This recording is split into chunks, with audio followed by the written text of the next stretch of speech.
الحمد لله رب العالمين، وأشهد أن لا إله إلا الله وحده لا شريك له، وأشهد أن محمدا عبده ورسوله صلى الله وسلم عليه وعلى آله وأصحابه أجمعين. أما بعد، أيها الإخوة المستمعون، نواصل الحديث في شرح رياض الصالحين، ولا زلنا في باب الصبر.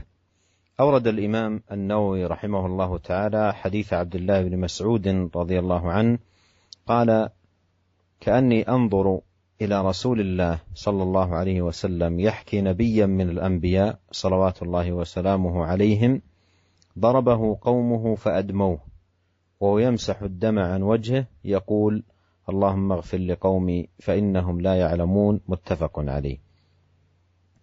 هذا الحديث حديث عظيم في باب الصبر، ولا سيما الصبر في الدعوة إلى الله سبحانه وتعالى، ذلك أن الداعي إلى الله وإلى الحق والهدى وإنكار الباطل، ولا سيما الشرك والكفر بالله سبحانه وتعالى، سيجابه معاداة وأذى ممن يدعوهم ومن يعمل على إنقاذهم من باطلهم وكفرهم وضلالهم.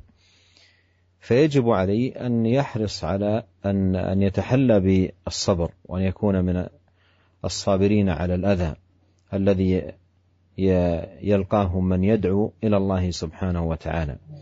وقد قال الله في سورة العصر: والعصر إن الإنسان لفي خسر إلا الذين آمنوا وعملوا الصالحات وتواصوا بالحق وتواصوا بالصبر.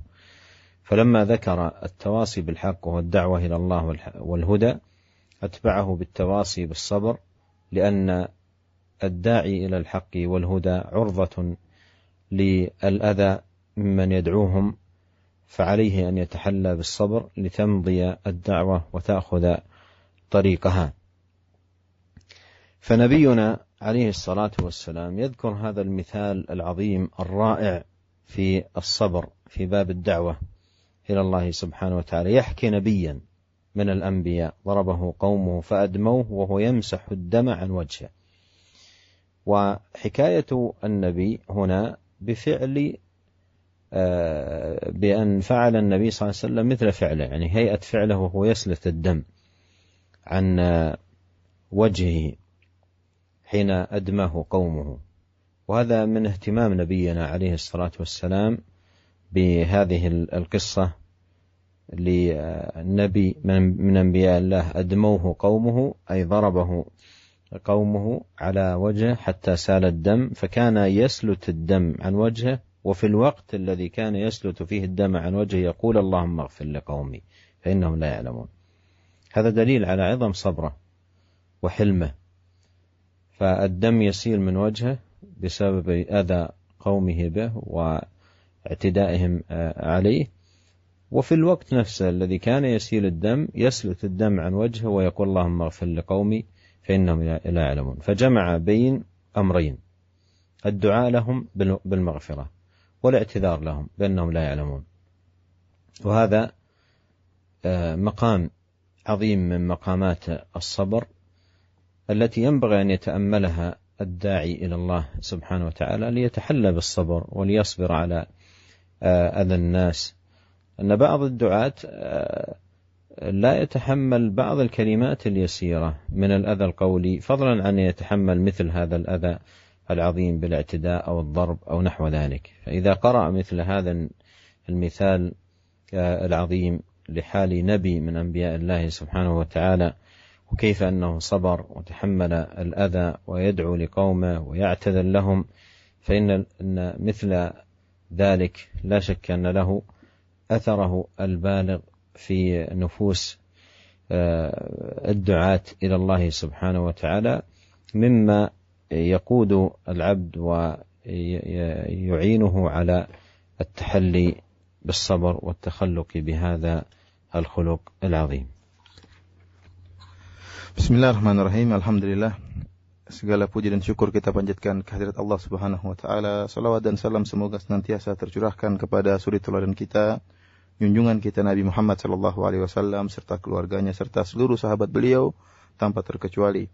Para pendengar yang dirahmati oleh Allah Subhanahu wa taala, kita melanjutkan pembahasan dari hadis-hadis yang termaktub dalam kitab Riyadhus Shalihin, Syarah Riyadhus Shalihin, dan kita sekarang masih dalam bab sabar. Al-Imam An-Nawawi rahimahullahu taala membawakan sebuah hadis dari Abu Abdurrahman Abdullah bin Mas'ud radhiyallahu taala anhu, di mana Abdullah bin Mas'ud radhiyallahu taala anhu berkata, "Ka'anni anzuru ila Rasulillah sallallahu alaihi wasallam yahki nabiyyan minal anbiya." Seakan-akan aku melihat kepada Rasulullah sallallahu alaihi wasallam yang sedang menghikayatkan, yang sedang menceritakan tentang seorang nabi dari golongan para nabi. Semoga salawatullahi salamuhu alaihim, semoga Allah memberikan salawat dan salamnya kepada para nabi tersebut.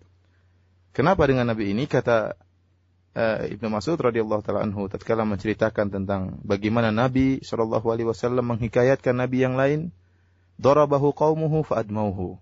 Di mana nabi tersebut dipukul oleh kaumnya hingga akhirnya mereka membuat nabi tersebut berdarah. Wa huwa yamsahu ad-dama an wajhihi, dan nabi tersebut mengusap darah yang keluar di wajahnya. Yaqul, sambil berkata, Allahumma ghfir li qaumi fa innahum la ya'lamun. Ya Allah, ampunilah kaumku, sungguhnya mereka tidak mengetahui, sungguhnya mereka tidak mengerti. Muttafaqun alaih, hadis ini diriwayatkan oleh Imam Al-Bukhari dan Imam Muslim dalam sahih mereka. Ini adalah hadis yang sangat agung tentang bab sabar, terutama sabar dalam berdakwah. Kenapa? Karena seorang yang berdakwah kepada jalan Allah Subhanahu wa taala, berdakwah menyerukan al-haq dan mengingkari kebatilan, terutama kesyirikan, maka dia akan berhadapan dengan gangguan-gangguan yang berat, terutama dari gangguan orang-orang yang terjerumus dalam kesyirikan. Terlebih-lebih lagi gangguan dari orang-orang yang menyeru pada kesyirikan, yang melariskan kesyirikan. Maka seorang dai, dia akan diganggu, mendapatkan gangguan dari orang tersebut.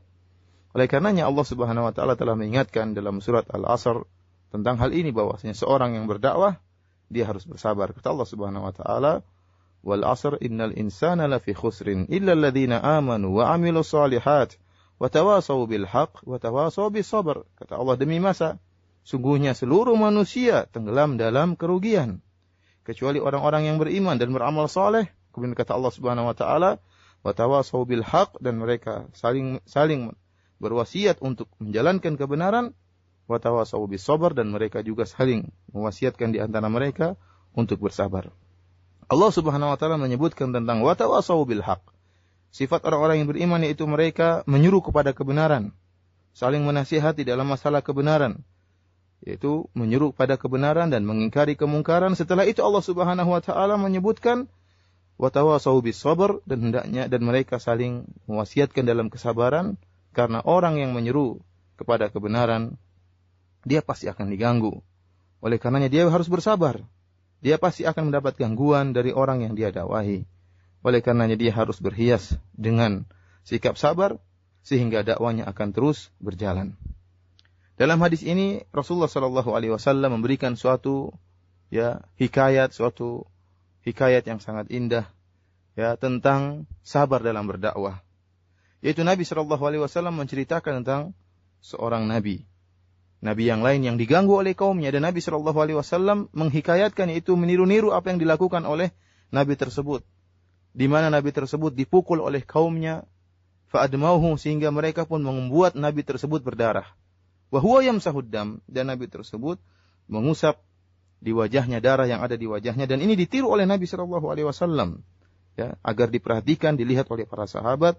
Ini contoh yang sangat indah yang dilakukan oleh Nabi sallallahu alaihi wasallam, sampai-sampai Nabi meniru-niru apa yang dikerjakan oleh Nabi ini tatkala sang nabi yang diganggu oleh kaumnya mengusap darah dari wajahnya.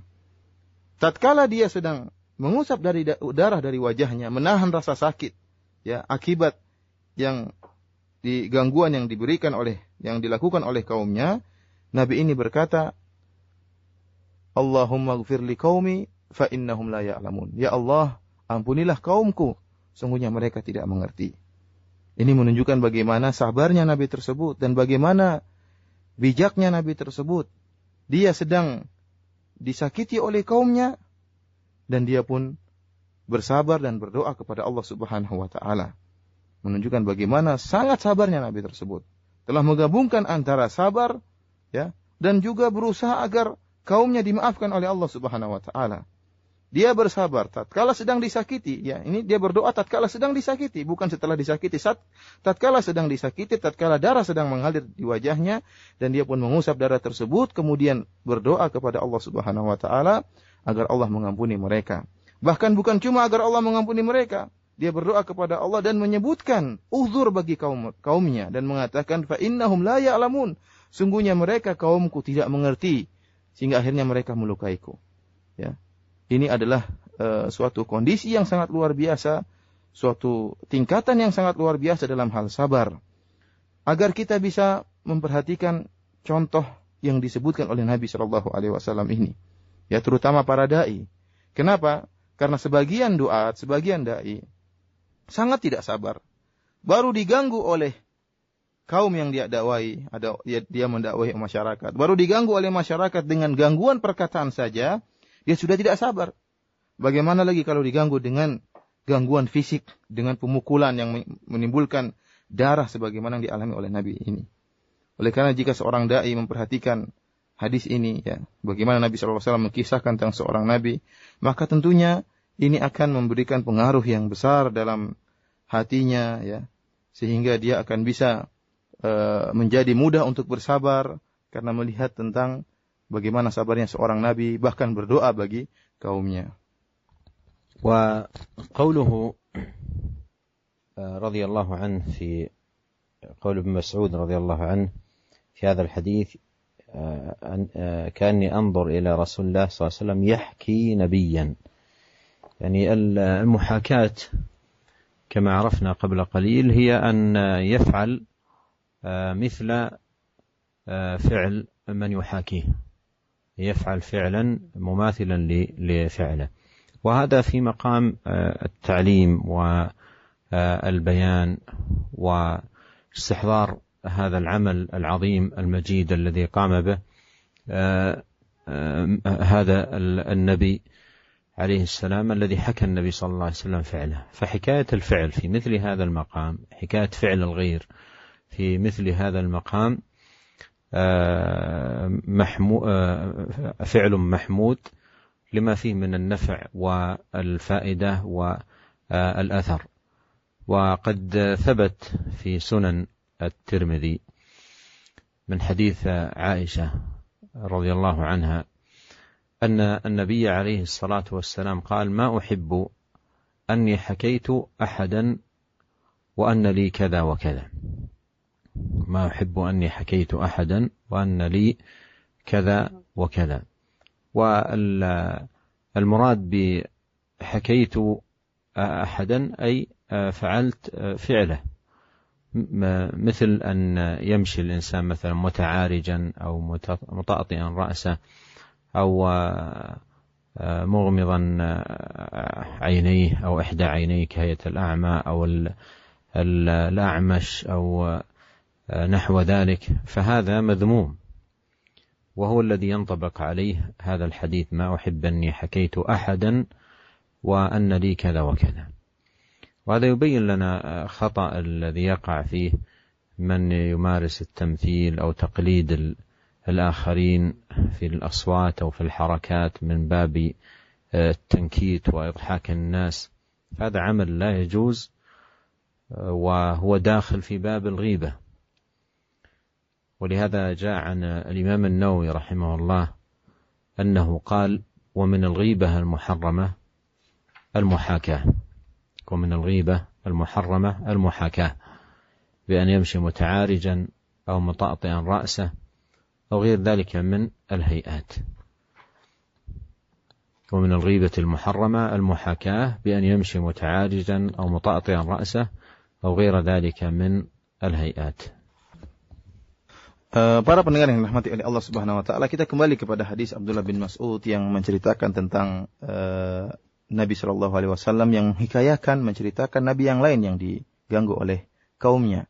Ibnu Mas'ud mengatakan, "Ka'anni anzuru ila Rasulillah sallallahu alaihi wasallam yahki nabiyan." Seakan-akan aku melihat kepada Rasulullah SAW yang sedang menghikayatkan nabi yang lain yang diganggu oleh kaumnya.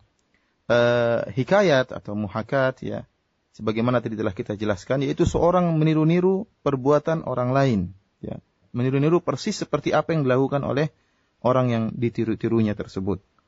Dan hal ini jika dalam rangka dilakukan dalam rangka untuk taklim, dalam rangka untuk menjelaskan bagaimana yang dilakukan oleh Nabi sini, di mana Nabi SAW melakukan hal itu sehingga para sahabat bisa menghadirkan bagaimana kedudukan yang tinggi dari sikap sabar yang dimiliki oleh Nabi tersebut, yang mengusap darah dari wajahnya sambil mendoakan kaumnya. Oleh karenanya hikayat seperti ini, meniru-niru orang lain, gaya orang lain karena hal ini, yang seperti ini adalah perbuatan yang mahmud, yang terpuji. Adapun yang tidak terpuji, sebagaimana yang diisyaratkan dalam sebuah hadis yang diriwayatkan oleh Imam Tirmidzi rahimahullah dari Aisyah radhiyallahu taala anha, bahwasanya Nabi SAW pernah bersabda, "Ma uhibbu anni hakaitu ahadan wa anna li kadza wa kadza."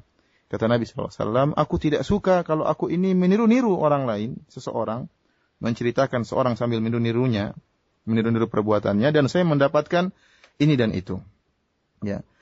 Di sini yang dimaksud oleh Nabi SAW yaitu meniru-niru dalam rangka keburukan, seperti berjalan mengikuti jalannya seorang yang sedang pincang, atau berjalan mengikuti gaya orang lain yang berjalan sambil menundukkan kepalanya, atau sambil menutup kedua matanya seperti orang buta, atau meniru-niru orang yang satu matanya tidak melihat, ya. Inilah yang dilarang dalam hadis ini, yaitu meniru-niru gaya seseorang dalam rangka untuk mengejeknya, dalam rangka untuk mencelanya, ya. Dan hal ini menjelaskan tentang kesalahan orang-orang yang suka melakukan tamtsil, suka melakukan drama, ya, meniru-niru gaya orang lain, ya, dalam rangka untuk membuat tertawa orang-orang. Bahkan cara-cara seperti ini, meniru gaya orang lain, ya, sambil membuat tertawa agar orang-orang tertawa, ini termasuk dalam bab al-ghibah, ghibah yang dilarang.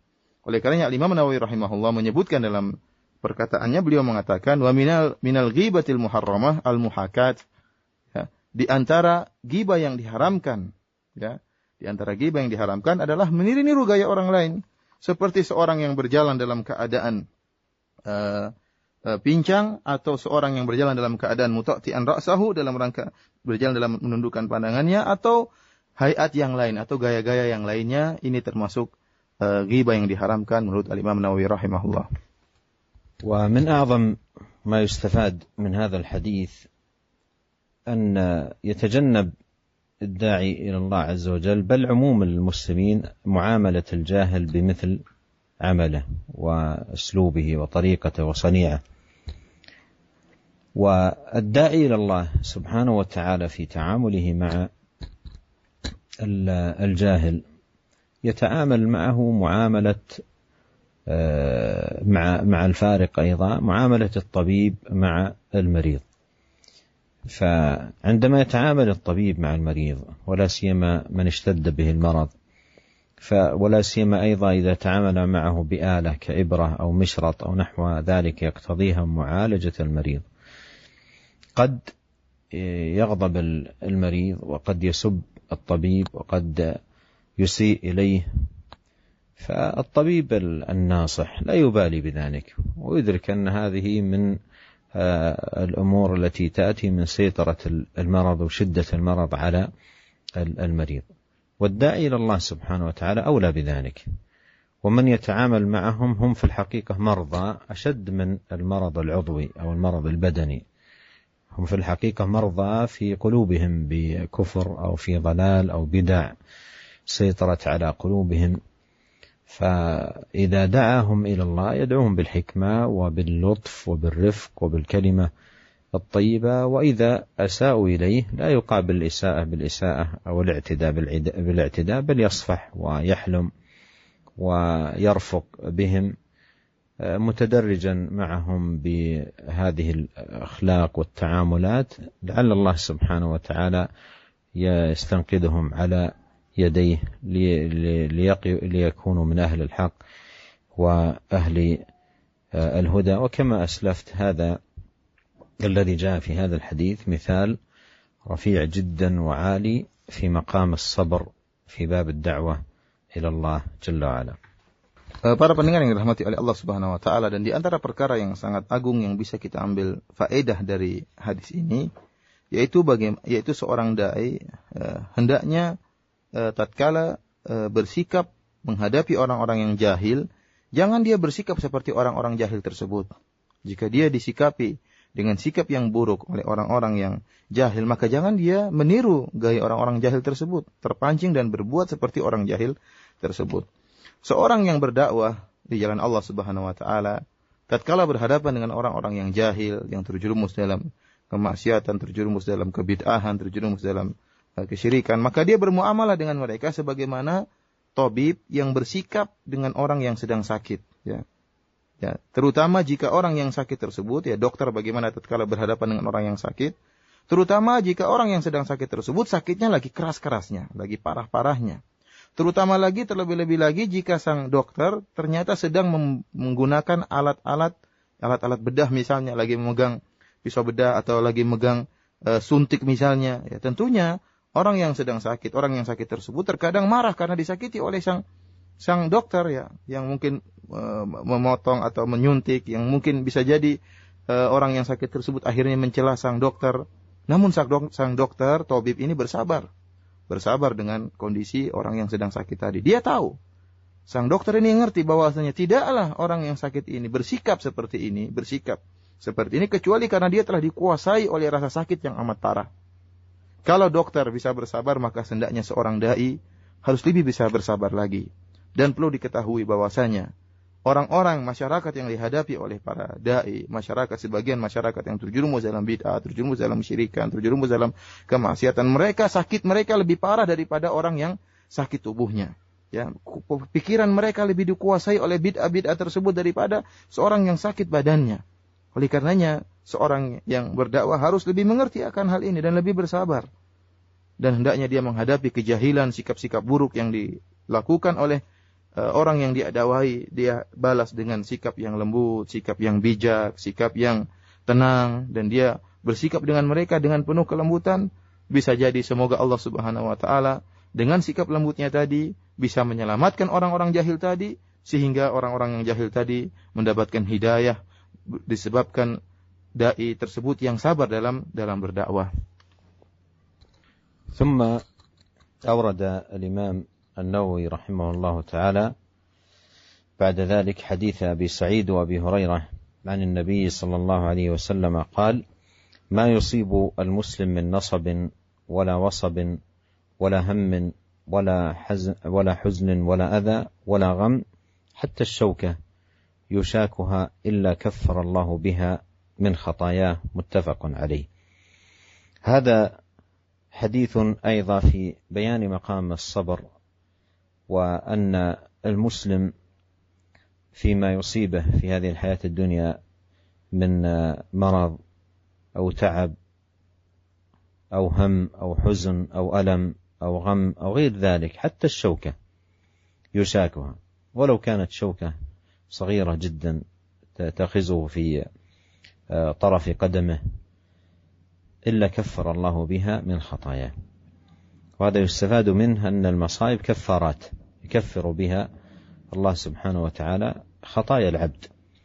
ولهذا ينبغي على العبد إذا أصابه النصب أو الوصب وهو المرض أو الهم أو الحزن أو الأذى أو الغم أو غير ذلك أن يصبر وأن يحتسب ذلك عند الله سبحانه وتعالى تكفيرا لخطاياه. Kemudian Imam Nawawi rahimahullah membawakan hadis yang lain dari Abu Sa'id dan Abi Hurairah radhiyallahu ta'ala anhuma dari Nabi sallallahu alaihi wasallam, di mana Nabi sallallahu alaihi wasallam pernah bersabda, "Ma yusibul muslima min nasabin", tidaklah seorang muslim ditimpa dengan rasa letih, wala wasabin, dan juga tidak ditimpa dengan rasa sakit, wala hammin wala hazanin wala adzan, ditimpa dengan rasa kesedihan ataupun gangguan, wala ghammin, atau perasaan gundah gulana, hatta syaukatu yushakuha illa kafarallahu biha min khotayahu, bahkan duri yang menusuk di kakinya, ya, kecuali Allah akan menjadikan musibah-musibah tersebut sebagai penebus dosa-dosanya. Hadis ini diriwayatkan oleh Imam Al-Bukhari dan Imam Muslim. Para pendengar yang dirahmati oleh Allah Subhanahu wa taala, hadis ini juga menjelaskan tentang bagaimana kedudukan yang tinggi dari kesabaran. Ya, bahwasanya seorang muslim jika ditimpa dengan suatu gangguan apa saja dalam kehidupan dunia ini, kita tahu bahwasanya musibah gangguan yang menimpa seorang muslim beraneka ragam dalam kehidupan dunia ini. Ya, ditimpa dengan apapun, baik rasa letih ataupun penyakit ataupun rasa sedih ataupun gangguan ataupun gundah gulana, ya bahkan duri yang kecil yang menusuk di kakinya, di ujung kakinya, jika dia bersabar maka hal itu akan dijadikan penebus dosa oleh Allah Subhanahu wa taala. Oleh karenanya seorang hamba jika dia ditimpa dengan musibah-musibah ini, ya, hendaknya dia bersabar dan berikhtisab mengharapkan ganjaran di sisi Allah Subhanahu wa taala. ثم أورد رحمه الله تعالى في الباب نفسه الصبر على المصاب حديث ابن مسعود رضي الله عنه قال: دخلت على النبي صلى الله عليه وسلم وهو يوعك، فقلت: يا رسول الله إنك توعك وعكا شديدا. والوعك هو شدة الحمى وما يصحب ذلك من إعياء وتعب. قال: أجل إني أوعك كما يوعك رجلان منكم. قلت: ذلك أن لك أجرين. قال: أجل ذلك كذلك، ما من مسلم يصيبه أذى شوكة فما فوقها إلا كفر الله بها سيئاته وحطت عنه ذنوبه كما تحط الشجرة ورقها. متفق عليه. وهذا الحديث نظير الحديث السابق في بيان أن من رحمة الله سبحانه وتعالى بعبده أنه إذا أصابه المرض فإنه يكون كفارة، وكلما اشتد المرض كان ذلك أعظم في التكفير وحط الذنوب ومغفرة السيئات.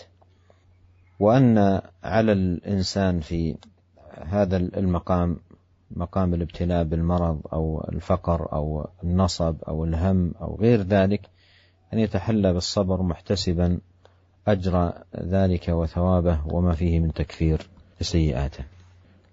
Kemudian Al-Imam Nawawi rahimahullah membawakan hadis yang lain yang juga dalam bab sabar, tentang sabar tatkala ditimpa dengan penyakit.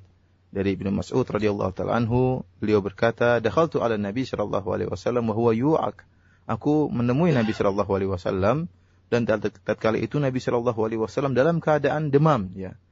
Al-wa'ak yaitu adalah demam yang sangat parah yang disertai dengan rasa letih yang sangat amat payah, ya. Dia rasa demam yang tinggi dengan rasa keletihan yang berat. Maka aku berkata, "Wahai Rasulullah, innaka tu'ak wa'kan syadidan." Sungguhnya engkau sekarang ditimpa dengan demam yang sangat berat. Maka kata Nabi sallallahu alaihi wasallam, "Iya, sungguhnya aku ditimpa dengan demam sebagaimana ditimpa dua orang." Ya, ditimpa dua orang demam. Jadi seakan-akan demamnya dua orang digabungkan diberikan kepada Nabi sallallahu alaihi wasallam. Maka aku berkata, "Dzalika anna laka ajrain." Apakah engkau ditimpa dengan demikian karena engkau mendapatkan dua pahala, dua ganjaran? Kata Nabi sallallahu alaihi wasallam, "Ajal." Memang demikian. Demikianlah perkaranya. Kemudian kata Nabi sallallahu alaihi wasallam, "Ma min muslimin yusibuhu adan syaukatun fama fawqaha illa kaffarallahu biha sayyi'atihi wa huttat anhu dhunubuhu kama tahuttu syajaratu waraqaha." Kata Nabi sallallahu alaihi wasallam, tidaklah seorang muslim ditimpa dengan gangguan, baik duri yang kecil ataupun yang lebih daripada itu, gangguan yang lebih berat daripada itu, kecuali Allah Subhanahu wa taala akan menjadikan gangguan tadi sebagai penebus dosa-dosanya dan akan gugur, akan penebus kesalahan-kesalahannya dan akan gugur dosa-dosanya sebagaimana sebuah pohon yang menggugurkan daun-daunnya. Hadis ini hadis yang sahih yang diriwayatkan oleh Imam Bukhari dan Imam Muslim dalam sahih mereka. Hadis ini sebagaimana hadis yang lalu yang menunjukkan bagaimana rahmat Allah Subhanahu wa taala kepada hamba-hambanya, di mana Allah Subhanahu wa taala menjadikan apa saja gangguan apa saja yang menimpa hamba-hambanya sebagai kafarah, sebagai penebus dosa. Dan di sini perlu diingatkan, semakin berat ya sakit seseorang, maka semakin besar pula penebus dosa yang akan dia dapatkan. Ya, semakin banyak dosa-dosa yang akan digugurkan darinya. Oleh karenanya seorang manusia, seorang hamba, ya, tatkala diuji oleh Allah Subhanahu wa taala dengan ujian apapun, baik penyakit, baik mau kesedihan, kemiskinan, ya, kesulitan, apa saja, hendaknya dia bersabar dan mengharapkan ganjaran dari Allah Subhanahu wa taala. ثم أورد رحمه الله حديث أبي هريرة رضي الله عنه قال قال رسول الله صلى الله عليه وسلم: من يرد الله به خيرا يصب منه، رواه البخاري. وقوله يصب منه ضبطت بفتح الصاد وكسرها، يصب ويصب، ومعنى ذلك أن الله يقدر عليه شيء من المصائب في هذه الحياة من مرض أو فقر أو نحو ذلك، لتكون كفارات له وممحصات له، لأن المصائب كفارات. ولا شك أن من الخير للعبد أن تكفر خطيئته في الدنيا ويسلم من عذابها يوم القيامة، لا شك أن هذا خير له، والمصيبة كفارة للعبد. فإذا قوله من يرد الله به خيرا يصب منه، لا شك أن كون الإنسان يصاب بمصيبة في الدنيا تكفر خطيئته أولى من أن يلقى الله سبحانه وتعالى بتلك الخطيئة فيكون عرضة للعقاب. والسيئة تكفر بالمصائب التي يبتلى بها العبد، وأيضا بالحسنات، إن الحسنات يذهبن السيئات، وبالتوبة إلى الله subhanahu wa ta'ala. Kemudian Al-Imam Nawawi rahimahullah membawakan hadis yang berikutnya dari Abu Hurairah radhiyallahu taala anhu, semoga Allah meridainya, di mana beliau berkata, qala Rasulullah sallallahu alaihi wasallam, man yuridillahu bihi khairan yusib minhu. Kata Rasulullah sallallahu alaihi wasallam, Rasulullah bersabda, barang siapa yang Allah inginkan kebaikan baginya, yusib minhu, maka Allah akan buat dia sakit, ya, akan ditimpa dengan musibah. Dalam kalimat yusib minhu ini, yusib ada dua harokat, bisa yusib minhu atau yusab minhu, yang artinya kalau yusib minhu artinya Allah Subhanahu wa taala memberikan musibah kepadanya, atau kalau yusab minhu artinya dia ditimpa dengan musibah. Hadis ini hadis yang sahih yang diriwayatkan oleh Al-Imam Al-Bukhari. Para pendengar yang dirahmati oleh Allah Subhanahu wa taala, maksud dari hadis ini bahwasanya Allah Subhanahu wa taala jika menghendaki kebaikan bagi hambanya, maka Allah Subhanahu wa taala akan mentakdirkan bagi hambanya tersebut sesuatu musibah baginya. Musibah dengan apapun musibah tersebut, baik penyakit ataupun kemiskinan, ya, ataupun rasa letih atau gangguan yang lainnya, ya. Yang ini semua merupakan kafarat, merupakan penebus dosa dan pembersih dirinya dari dosa-dosa. Dan kita tidak ragukan lagi bahwasanya merupakan kebaikan bagi seorang hamba jika dosa-dosanya diampuni, digugurkan di dunia ini, sehingga dia tidak akan mendapatkan akibat buruk dari dosa-dosa tersebut di akhirat. Ini merupakan kebaikan. Jika seorang hamba tatkala di dunia telah dibersihkan dosa-dosanya, maka tatkala di akhirat dia tidak akan mendapatkan akibat buruk dari dosa-dosa tersebut. Namun jika seorang hamba di dunia dosa-dosanya tidak digugurkan, maka dia akan terancam untuk mendapatkan neraka jahanam. Dan para pendengar yang dirahmati oleh Allah Subhanahu wa taala, suatu keburukan atau suatu dosa bisa digugurkan dengan seperti ini, musibah-musibah. Ya, musibah-musibah itu juga menggugurkan dosa. Atau dengan kebaikan-kebaikan, seorang banyak melakukan kebaikan-kebaikan, maka kebaikan-kebaikan tersebut bisa juga menggugurkan dosa-dosa yang dilakukan. Atau dengan bertobat kepada Allah Subhanahu wa taala, karena tobat juga menggugurkan dosa-dosa. ثم أورد الإمام النووي رحمه الله تعالى حديث أنس ابن مالك رضي الله عنه قال قال رسول الله صلى الله عليه وسلم: لا يتمنين أحدكم الموت لضر أصابه، فإن كان لا بد فاعلا فليقل اللهم أحيني ما كانت الحياة خيرا لي وتوفني إذا كانت الوفاة خيرا لي. متفق عليه. النهي عن الموت أو عن تمني الموت هنا في هذا الحديث هو نهي عن تمنيه عند الضر الذي يصيب العبد من مرض شديد أو فقر شديد أو مصائب متتابعة، لأن هذا يخالف الصبر ويدل على الجزع، والعبد مطلوب منه أن يكون في الضراء صابرا حتى يفوز بثواب الصابرين، لا أن يقابلها بالجزع وتمني الموت ومفارقة الدنيا، بل عليه أن يتحلى بالصبر، وتكون هذه المصائب كفارات له ورفعة له عند الله سبحانه وتعالى. ثم في هذا المقام، مقام اشتداد المصاب على العبد، عليه أن يفوض أمره إلى الله. إذا كان ولا بد فاعلا فليفوض أمره إلى الله، لا يقول اللهم أمتني أو اللهم كذا، وإنما يفوض أمره إلى الله. اللهم أحيني ما كانت الحياة خيرا لي، وتوفني إذا كانت الوفاة خيرا لي. فيفوض أمره إلى الله سبحانه وتعالى بهذه الدعوة العظيمة التي علمها النبي صلى الله عليه وسلم لتقال في مثل هذا المقام إن كان لا بد فاعلا. Kemudian Imam Nawawi rahimahullah membawakan sebuah hadis dari Anas bin Malik radhiyallahu taala anhu, bahwasanya beliau berkata, Rasulullah sallallahu alaihi wasallam bersabda, "La yatamannayanna ahadukum al-mauta li dhurrin asabahu." Jangan sampai salah seorang dari kalian mengharapkan kematian karena ada musibah yang menimpanya. Fa in kana la budda fa'ilan, jika memang benar-benar dia mengharapkan kematian, falyaqul, maka hendaknya dia berkata, Allahumma ahyini ma kanatil hayatu khairan li. Ya Allah, hidupkanlah aku jika memang kehidupan itu lebih baik bagiku. Wa tawaffani idza kanatil wafatu khairan li. Dan matikanlah aku jika memang kematian dan wafat itu lebih baik bagiku. Hadis ini diriwayatkan oleh Imam Al-Bukhari dan Imam Muslim. Para pendengar yang dirahmati oleh Allah Subhanahu wa taala, larangan dari mengharapkan kematian di sini yaitu tatkala dalam keadaan musibah yang sangat berat. Karena seorang tatkala ditimpa dengan musibah, ya, dengan kesulitan, mungkin musibah yang bertubi-tubi, yang bertumpuk-tumpuk, yang semakin memberatkan dia, lantas kemudian dia mengharapkan kematian. Orang yang seperti ini, ya, menunjukkan dia tidak sabar, menunjukkan dia tidak sabar dan tidak suka dengan hal itu, dan ini bertentangan dengan sikap sabar. Seorang hamba tatkala berhadapan dengan ujian, yang dituntut darinya adalah dia bersabar. Tatkala ditimpa dengan musibah, dituntut baginya dia berhias dengan akhlak yang sabar, bukan dengan marah, bukan dengan kemudian minta mati, ya.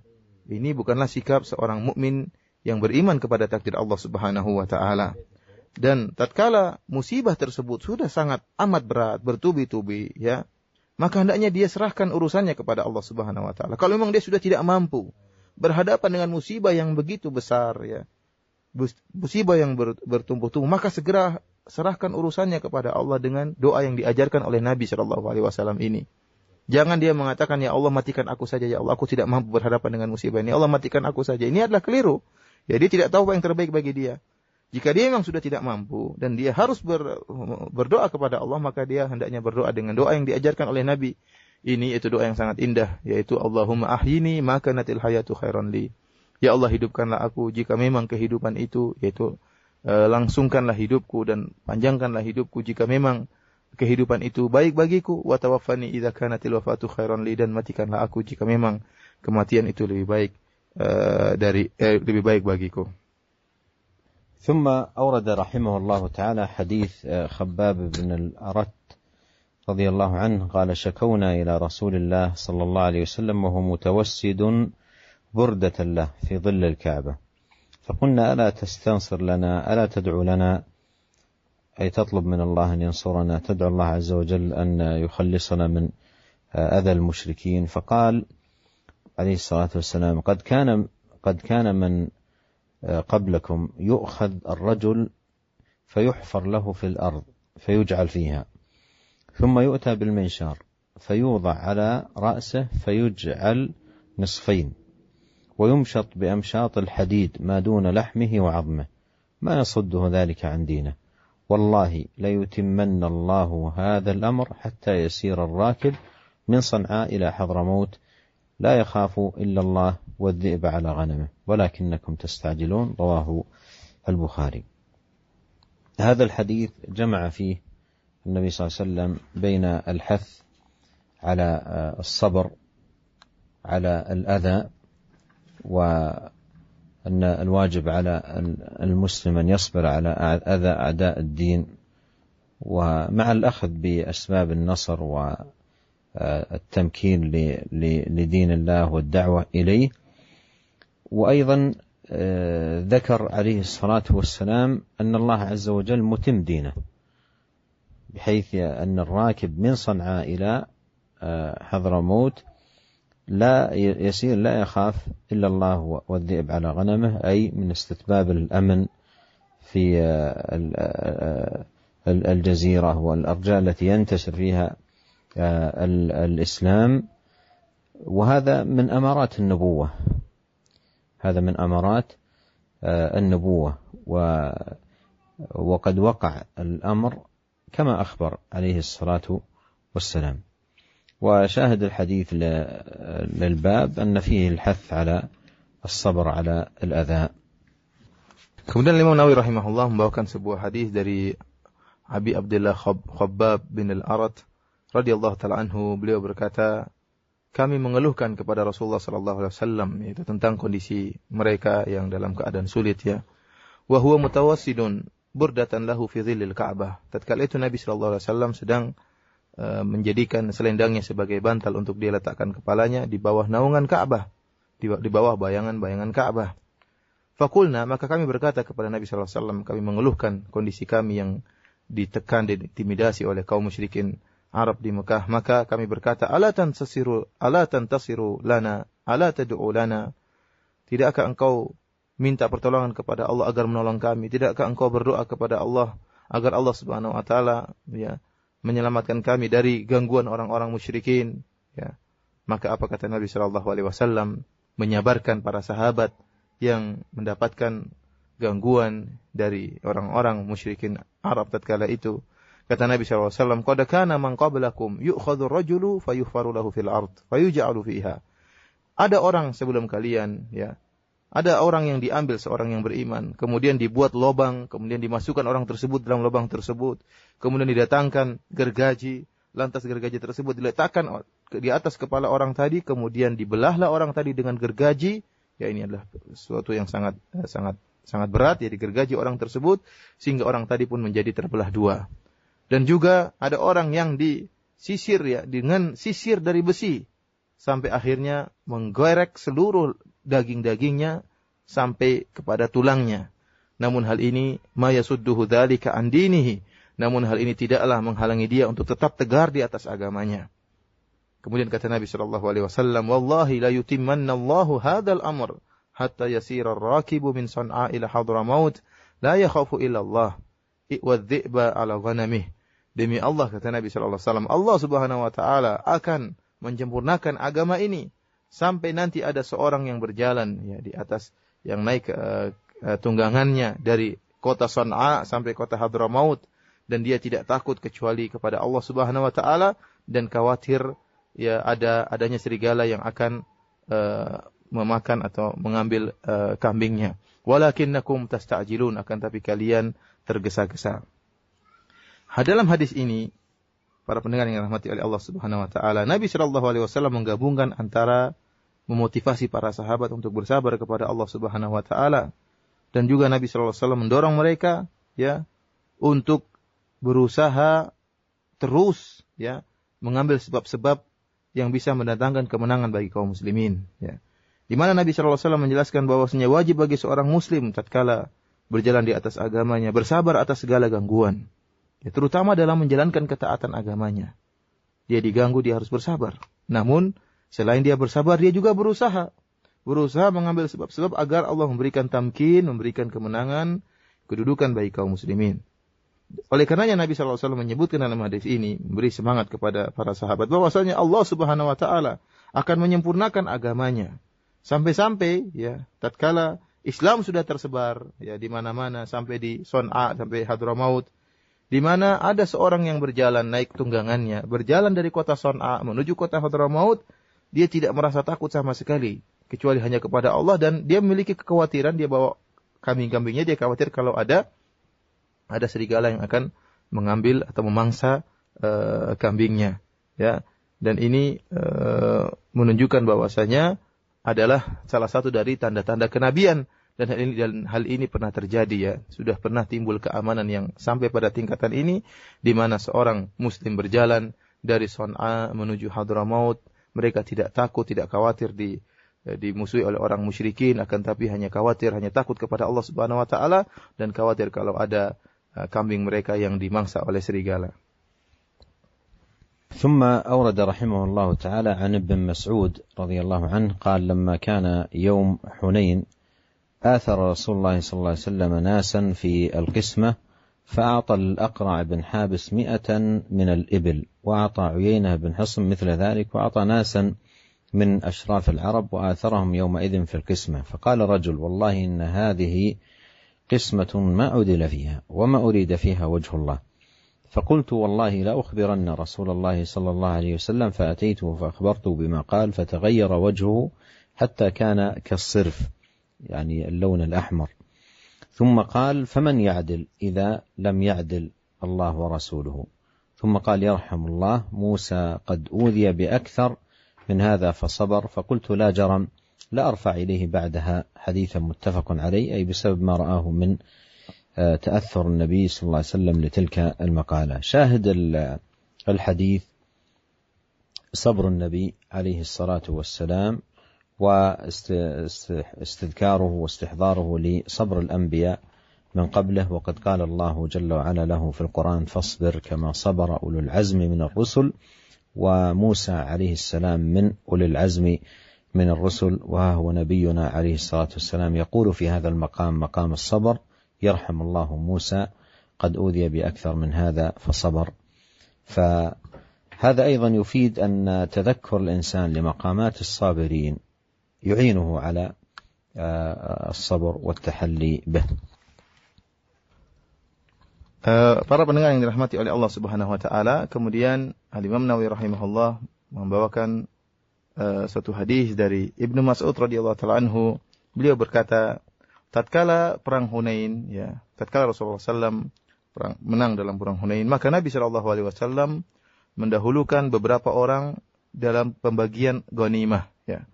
Maka fa'atal Aqra' bin Habis 100 minal ibil. Kemudian akhirnya Nabi SAW memberikan kepada Aqra' bin Habis 100 ekor onta, dan kemudian Nabi SAW memberikan Uyainah bin Hisan seperti itu juga 100 ekor onta. Wa ata nasan min asyrafil Arab wa atharahum yauma idzin fil qismah. Kemudian juga Nabi SAW memberikan beberapa orang dari orang-orang yang mulia dari kalangan Arab, dan Rasulullah SAW mendahulukan mereka tatkala itu dalam pembagian ghanimah tatkala itu. Maka tiba-tiba ada seorang yang berkata, mengomentari ya perbuatan Nabi SAW tersebut yang mendahulukan sebagian orang dalam pembagian. Maka orang tersebut berkata, wallahi inna hadhihi qismatun ma udila fiha. Kata orang ini, demi Allah, ini merupakan pembagian yang tidak adil, pembagian yang tidak adil. Wa ma urida fiha wajhullah, dan pembagian ini dilakukan bukan ikhlas karena Allah Subhanahu wa taala. Ini perkataan yang sangat berat, ya. Mengatakan Nabi tidak adil, mengatakan Nabi tidak ikhlas. Fakultu, maka Ibnu Mas'ud berkata, wallahi la ukhbiranna Rasulullah sallallahu alaihi wasallam. Fa ataituhu fa akhbartuhu bima qala. Kata Ibnu Mas'ud, demi Allah, saya akan menyampaikan perkataanmu ini, akan saya sampaikan kepada Rasulullah sallallahu alaihi wasallam. Ya. Maka aku pun mendatangi Nabi sallallahu alaihi wasallam dan aku kabarkan tentang perkataan tersebut, apa yang telah dikatakan oleh lelaki tadi. Fataghayyara wajhuhu hatta kana kasirf. Kemudian ternyata wajah Nabi sallallahu alaihi wasallam berubah tatkala itu, ya. Berubah sampai seperti warna merah, yaitu muka yang sangat merah dan padam, ya, yang mendengar perkataan yang seperti itu. Kemudian kata Nabi sallallahu alaihi wasallam, "Faman ya'dil idza lam ya'dilillahu wa rasuluhu." Kalau Allah dan Rasulnya tidak adil, maka siapakah yang bisa adil? Kemudian kata Nabi sallallahu alaihi wasallam, "Yarhamullahu Musa, qad udhiya bi aktsara min hadza fa sabar." Semoga Allah Subhanahu wa taala merahmati Nabi Musa alaihissalam. Sungguh dia telah diganggu dengan lebih daripada perkataan ini dan dia pun bersabar. Kemudian kata Ibnu Mas'ud, la jarama la arfa'u ilaihi ba'da haditsan. Kata Ibnu Mas'ud, kalau gitu saya tidak akan lagi menceritakan kepada Nabi perkataan-perkataan yang buruk kepada Nabi sallallahu alaihi wasallam. Kenapa? Karena Ibnu Mas'ud melihat begitu ada perkataan yang buruk kepada Nabi disampaikan kepada Nabi, maka Nabi sallallahu alaihi wasallam berubah wajahnya memerah, ya. Kemudian yang sikap seperti ini tidak disukai oleh Ibnu Mas'ud radhiyallahu taala anhu. Para pendengar yang dirahmati oleh Allah Subhanahu wa taala, dalam hadis ini disebutkan bagaimana Nabi sallallahu alaihi wasallam diganggu dengan perkataan yang mungkin perkataan tersebut sedikit akan tapi perkataan yang sangat berat. yang mengatakan Nabi SAW tidak adil dan mengatakan Nabi SAW membaginya bukan karena wajah Allah, tidak ikhlas kepada Allah Subhanahu wa taala. Maka Nabi SAW bersabar tatkala itu. Bahkan Nabi SAW mengingat tentang sabarnya nabi-nabi terdahulu karena Allah Subhanahu wa taala memerintahkan Nabi untuk bersabar sebagaimana ulul azmi. Kata Allah Subhanahu wa taala, "Fasbir kama sabara ulul azmi minar rusul." Hendaknya engkau bersabar wahai Muhammad sebagaimana para ulul azmi telah bersabar. Dan di antara rasul-rasul ulul azmi, di antaranya Nabi Musa alaihissalam. Kemudian Nabi SAW menyebutkan bagaimana sabarnya Musa untuk menenangkan hatinya. Kata Nabi SAW, Allah merahmati Nabi Musa. Beliau telah diganggu oleh kaumnya lebih daripada ini. Lebih daripada gangguan ini. Akan tapi beliau bersabar. Maka hadis ini memberikan faedah kepada kita, terutama bagi seorang da'i untuk bersabar tatkala diganggu oleh masyarakat atau diganggu oleh kaumnya tatkala dia sedang berdakwah. ثم أورد رحمه الله حديث أنس رضي الله عنه قال رسول الله صلى الله عليه وسلم إذا أراد الله بعبده خيرا عجل له العقوبة في الدنيا وإذا أراد الله بعبده الشر أمسك عنه بذنبه حتى يوافي به يوم القيامة. وقال النبي صلى الله عليه وسلم إن عظم الجزاء مع عظم البلاء وإن الله تعالى إذا أحب قوما ابتلاهم فمن رضي فله الرضا ومن سخط فله السخط. رواه الترمذي وقال حديث حسن. فهذا الحديث أيضا نظير ما سبق في أن المصائب كفارات وأن على العبد أن يصبر على المصائب حتى يفوز برضا الله سبحانه وتعالى عنه. وأيضا أن العاصين إمهال الله لهم هو استدراج لهم فالعقوبة تؤخر لحكمة. وعلى العبد أن يحذر إذا كان في ذنوب وفي الوقت نفسه المال يزيد عنده والصحة ونحو ذلك فإن هذا من قبيل الاستدراج. أما إذا كان الإنسان في بعض الذنوب والمعاصي ثم أصيب بمصاب وكان هذا بوابة له للهداية فهذا لا شك من إرادة الخير بعبده يعجل له العقوبة في الدنيا ويوفقه للإنابة والرجوع إلى الله سبحانه وتعالى وتكون المصائب كفارات له. نختم حديث هذا اللقاء بحديثنا هذا. نسأل الله عز وجل لنا جميعا التوفيق والسداد والعون على كل خير والسلام عليكم ورحمة الله وبركاته. Waalaikumsalam warahmatullahi wabarakatuh. Jazakallahu khairan ya Syekh. Para pendengar yang dirahmati oleh Allah Subhanahu wa taala, kemudian Imam Nawawi rahimahullah membawakan sebuah hadis dari Anas bin Malik radhiyallahu taala anhu di mana Rasulullah SAW bersabda, "Jika Allah menghendaki kebaikan bagi seorang hamba, maka Allah akan segerakan baginya hukuman di dunia. Dan jika Allah menghendaki bagi seorang hamba keburukan, maka Allah akan menangguhkan hukuman tersebut sampai akhirnya Allah Subhanahu wa taala akan menghukumnya pada hari kiamat kelak."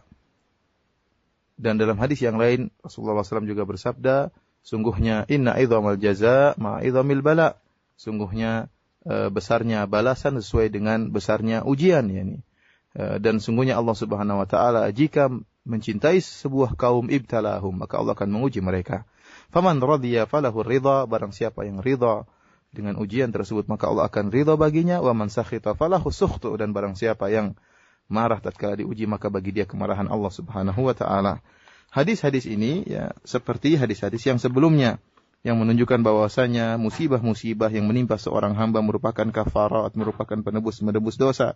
Oleh karena seorang hamba tatkala ditimpa dengan musibah, ditimpa dengan ujian, maka hendaknya dia bersabar. Dan ini merupakan tanda kecintaan Allah baginya, sehingga dia tatkala bersabar dia akan mendapatkan keridhaan Allah Subhanahu wa taala.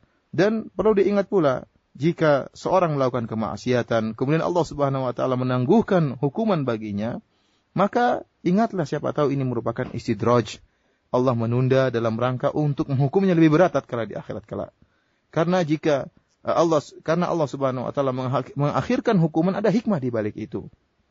Oleh karenanya jika seorang hamba ya tatkala berbuat kemaksiatan kepada Allah Subhanahu wa taala, sementara dia bermaksiat dapat kenikmatan yang lebih banyak lagi. Dia bermaksiat hartanya bertambah-tambah. Ingat, ini jangan-jangan merupakan istidraj dari Allah Subhanahu wa taala. Dia diiming-iming, dibiarkan, diulurkan terus dalam kemaksiatan, kemudian nanti Allah akan menghukum dia di akhirat kelak. Sebaliknya jika seorang hamba yang taat kepada Allah, kemudian dia bermaksiat kepada Allah, tatkala dia bermaksiat, ditimpa dengan musibah, ditegur oleh Allah Subhanahu wa taala, kemudian dia bertobat, dia kembali kepada Allah Subhanahu wa taala, maka ini merupakan tanda kebaikan baginya, tanda bahwasanya Allah masih mencintainya sehingga Allah menegurnya. Demikianlah para pendengar yang dirahmati oleh Allah Subhanahu wa taala, kajian kita pada kesempatan kali ini. Semoga Allah Subhanahu wa taala menjadikan kita termasuk orang-orang yang bersabar, dan semoga Allah Subhanahu wa taala memberikan taufiknya kepada kita semua. Wabillahi taufiq wal hidayah. Assalamualaikum warahmatullahi wabarakatuh.